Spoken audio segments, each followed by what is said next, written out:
สบายดีทุกคนหลักกาสวัสดีทุกคนวันนี้กับพ่อกับบ้าคือก้าวเลยทุกคนบ้ากันเข้ามาเยี่ยมสวนมันทุกคนเลยโอ้พิลึกบนหญ้าทุกคนเลย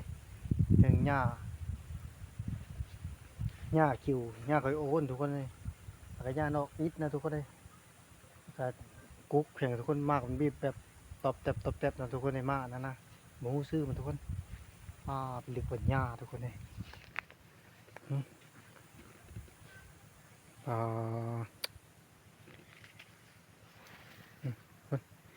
หญ้าลายลีทุกคนเลยนี่ทุกคนเก็บไปเลยกันมีทั้งเสียมซื่อแล้วก็เสียมโจ๊กทุกคนเลยแกต้านี่ก็เอาเข้าไปที่เห็นตอกเห็นเตียงแล้วเอาใส่ทุกคนเลยจังมีบ่มีเลยทุกคนเลยหกปะนะ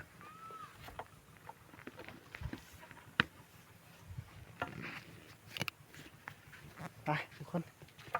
ลุยเลยลุยสวนมันเลยทุกคนลุยหญ้าขนาดทุกคนเลยลิบหญ้า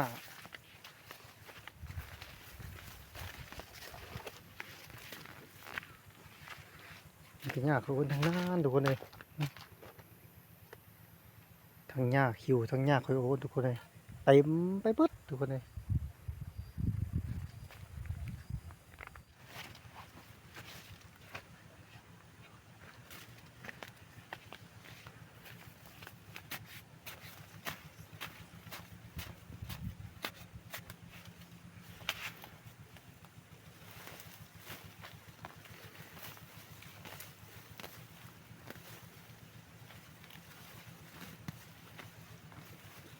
โอ้ไปถึงไปหญ้าทุกคนเลยไปสนใจต่อมาได้ทุกคนวายมีหญ้าพร้อมครบสุดทุกคนเลยเพื่อได้มาเอาเดี๋ยววายแบ่งให้ทุกคน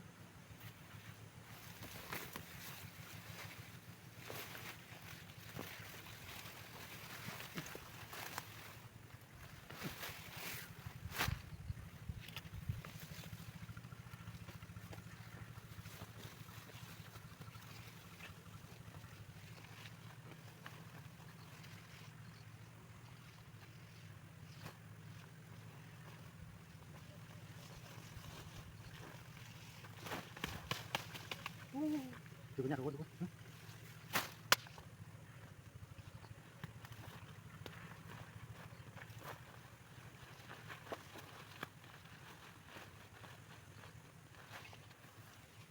หญ้าทุกคนใครมีวิธีกับจัดหญ้าก็บอกว่าไอ้เด้อเพื่อนเอ้ยเม้นมาบอกว่าไอ้นี่แบบมีวิธีใดที่ว่าดีกว่าเฮาเสียแล้วทุกคนเลย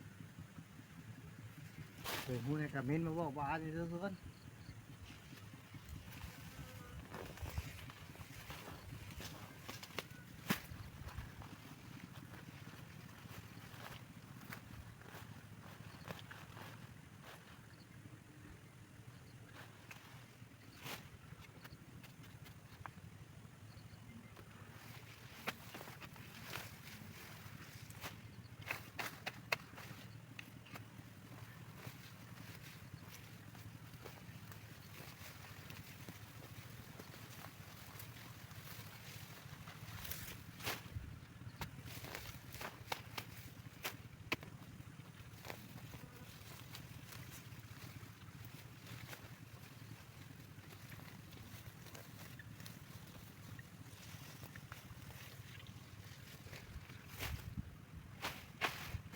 มีหญ้าที่สวนบ่อไอ้บ่ทุกคน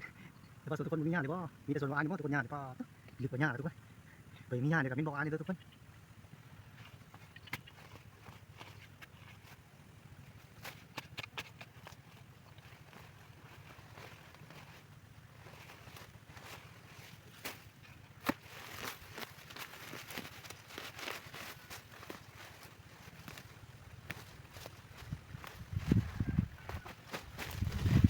เกลือกับมีทุกคนนะ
มีครบทุกอย่างทุกคนเลย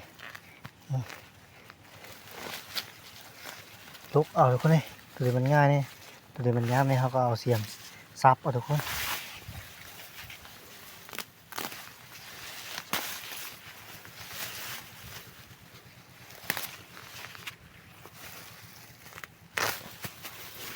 ลึกกว่าหญ้าทุกคนเลย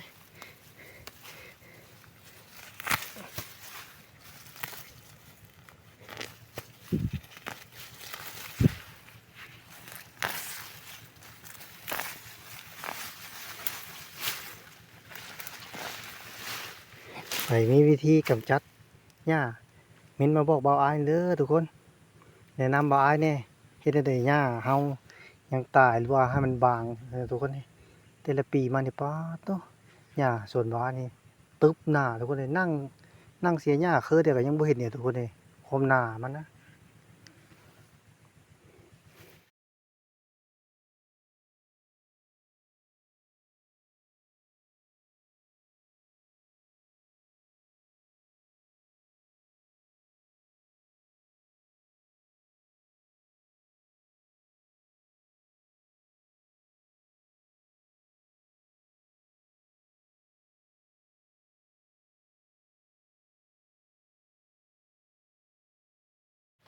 ลกไปเรื่อยๆทุกคนโอ้ไปสิแล้วหลายมือเติบทุกคนเลยเพื่อสิแล้วนี่นะมันตึบหน้าปะนี่เฮ็ดไปเท่าน้อยทุกคนเลย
เดี๋ยวมันเป็นหุ่นทุกคนเลย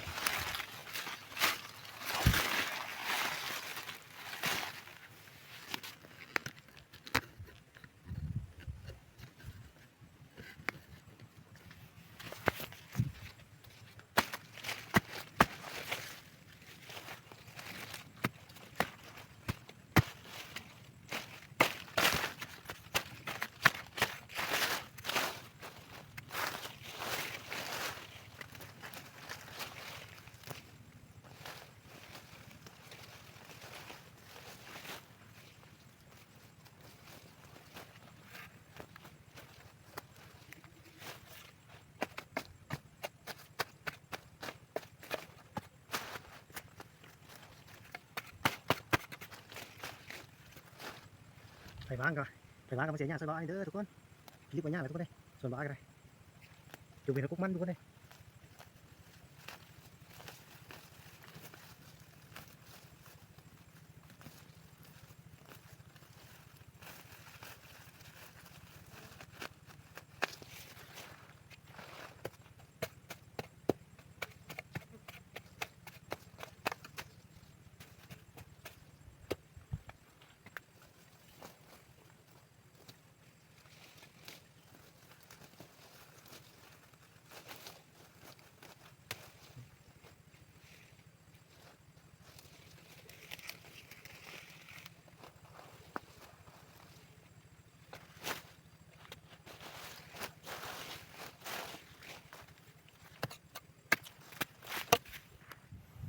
นี่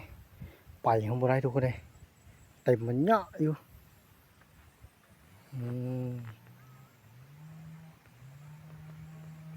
โอ้เด็ดนะ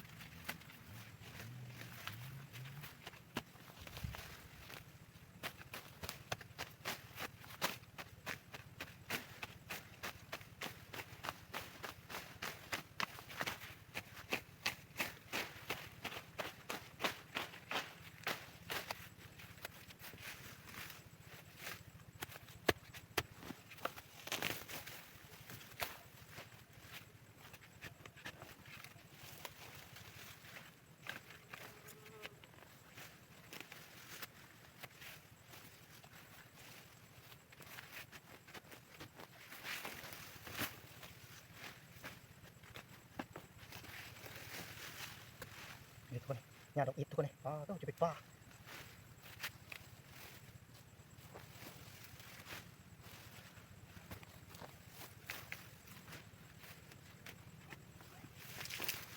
ต่อไปเนี่ยโอ้ย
เสียหญ้าเนี่ยว่าใครเนี่ยทุกคนเลยพอได้เห็นกกมันเนี่ยทุกคนเลยอันนี้อันนี้รถหญ้าหุ้มลึกอยู่ทุกคนเลยหกปะนะเสียไปว่าใครเนี่ยทุกคนเลยวันนี้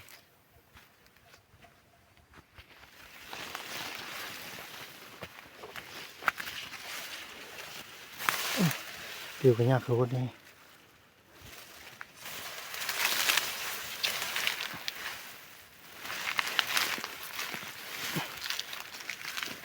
ตกเอาเลยทุกคนเลยตกให้มันขึ้นทางเงาเลยคนเลยล้างกันเลย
เด็กไปหญ้าทุกคน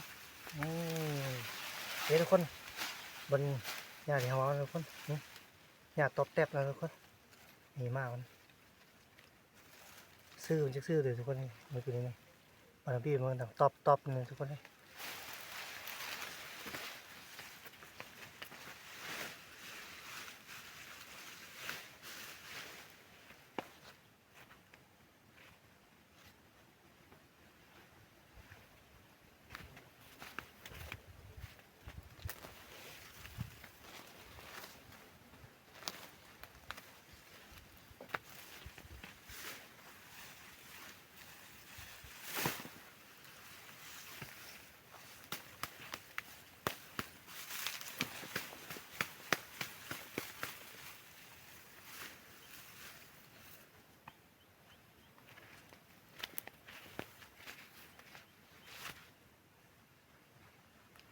เด็กกว่าหญ้าทุกคนหญ้าค่ะหญ้าดอกอิฐเนี่ยปู้ทุกเต็มส่วนทุกคนเลยอีกละ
อันนี้แต่หญ้านี่ลุกแล้วลุกนี่เนาะเลยทุกคนเลยตายหญ้าทุกคนเลยลุกไปแล้วกับตะกุ้งเลยทุกคนเลยหญ้านี่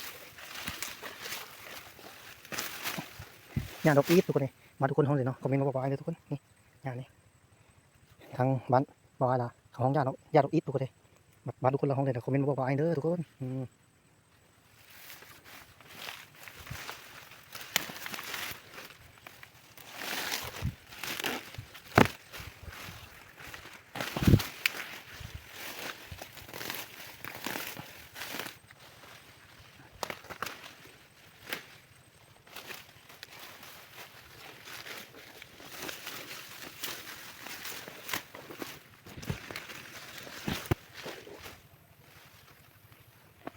ลงไปก็ได้เห็นมันเลยทุกคน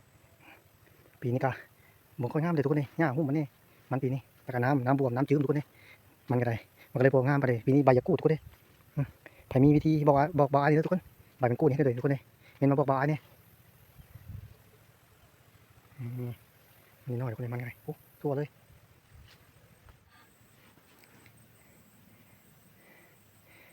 สีไข่เนี่ยทุกคนเลยเสียหญ้าออกขั้วไข่เนี่ยทุกคนเลยขั้วเป็ดเนี่ย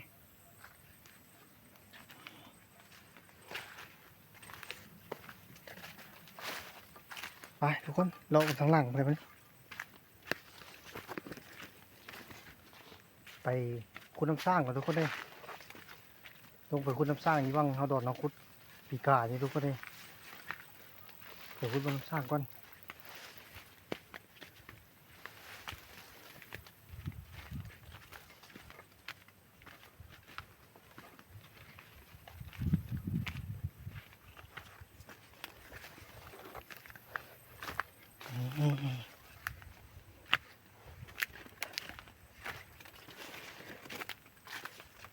กล้วยเป็ดแล้วทุกคนนี่เขาปลูกปีกาอย่างนี้ทุกคนนะหากปลูกกุ๊กนี่น้อยทุกคนเลยเป็นมากละนี่หากบดได้หลายเลยทุกคนเลย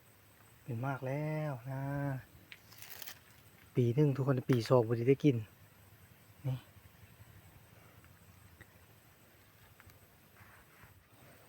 มานี่หากระ2 ปีทุกคนเลยปี3ไปเลยเขายังได้กินนะมานี่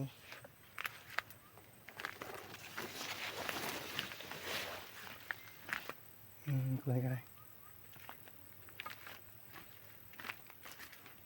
เขาปลูกไว้หลายเติบทุกคนเลยกล้วยก็ได้หายังมันเป็นมากทุกคนเลยมันกกนะมันเป็นแล้วทุกคนเลย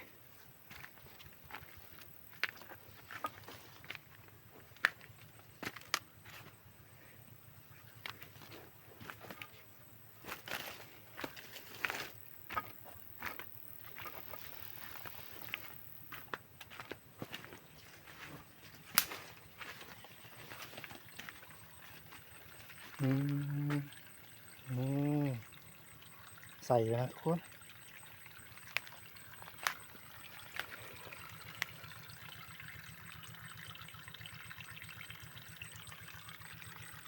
น้ำสร้างคุดปีการนี่ถมทุกคนเลยดอนนี่แหละคุดนะอันนี้เขาสิได้คุดไหม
โอ้แต่คุดทุกคนคุดปุ๊บกันน้ำมา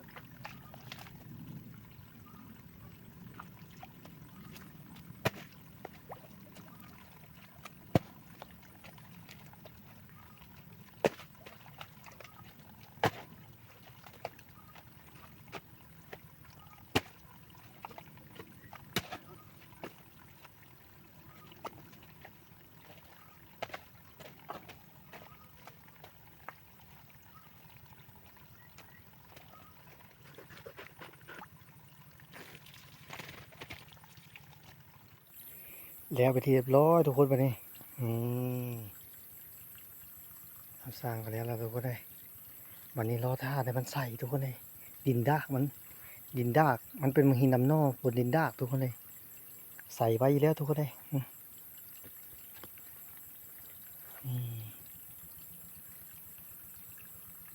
นี่จะท่ามันใส่ทุกคนมันนี่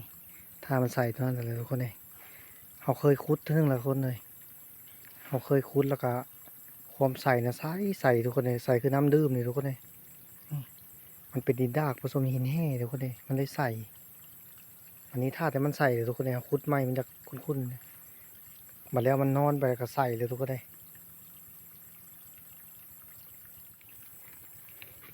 เรียบร้อยทุกคนมันนี่ดีค่ำทุกคนเลยดีค่ำแล้วทุกคนเลยวันนี้บ่าวไอ้กันสิไปหาน้ำในทุกคนเลยอย่าลืมเด้อทุกคนลืมกดไลค์กดแชร์ให้บ่าวไอ้เด้อเดี๋ยวบ่าวไอ้ลงคลิปให้เบิ่งเรื่อยๆทุกคนเลย